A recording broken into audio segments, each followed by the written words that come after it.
Hi குட்டீஸ், இன்றைக்கி நாம் காகமும் சிப்பியுன்ற கதையை பார்க்க போகிறோம். கதை உங்களுக்கு பிடிச்சிருந்ததுன்னா மறக்காமல் லைக் பண்ணுங்கள். சேனலுக்கு புதுசாக இருந்தீங்கன்னா சப்ஸ்கிரைப் பண்ணிக்கோங்க. உங்களோட ஆதரவை தொடர்ந்து கொடுங்க. அப்போ தான் எனக்கு மேலும் மேலும் உங்களுக்கு பிடிச்சமான கதைகளை கொண்டு வந்து உங்கள்கிட்ட சேர்க்க முடியும். கதை பிடிச்சதுன்னா நிறைய பேருக்கு ஷேரும் பண்ணுங்கள். முன்னொரு காலத்துல காட்டுல 2 காகங்கள் வாழ்ந்துட்டு இருந்தாங்க. அதுல ஒரு காகம் ரொம்ப நேர்மையானதாகவும் மற்றொன்று ரொம்ப தந்திரசாலியாகவும் இருந்தது. அந்த தந்திரமான காகம் எப்போதும் நேர்மையான காகத்தை ஏமாத்தும். ஆனா நேர்மையான காகம் தந்திரமான காகத்திற்கு உதவிதான் செய்யும். ஒரு நாள் அந்த நேர்மையான காகம் உணவு தேடி ரொம்ப அலைஞ்சு திரிஞ்சுக்கிட்டு இருந்தது. அப்போ ஒரு கடற்கரை ஓரமா அதற்கு ஒரு சிப்பி கிடைச்சது. அதுல உள்ள இறைச்சியை சாப்பிடுறதுக்கு அந்த சிப்பிய திறக்க வேண்டியிருந்தது. காகம் ரொம்பவும் முயற்சி பண்ணி அந்த சிப்பிய திறக்க பார்த்தது. ஆனா அதால திறக்க முடியல.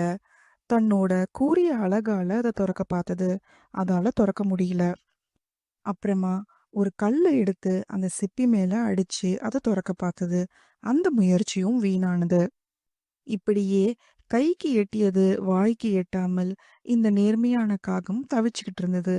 அப்போ அந்த தந்திரசாலியான காகம் நேர்மையான காகத்துக்கிட்ட வந்து, என் அன்பு நண்பரே, நீங்கள் முயற்சிக்கும் வழியில் சிப்பி திறக்காது.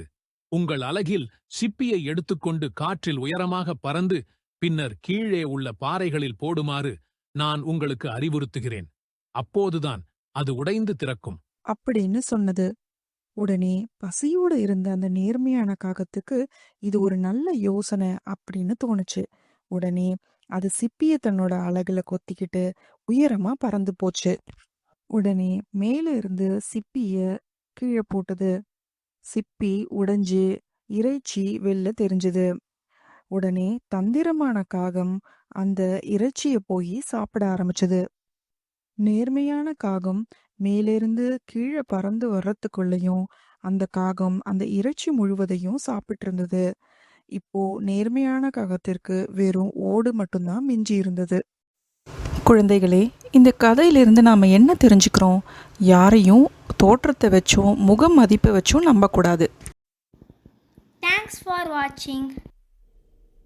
Please like, share and subscribe.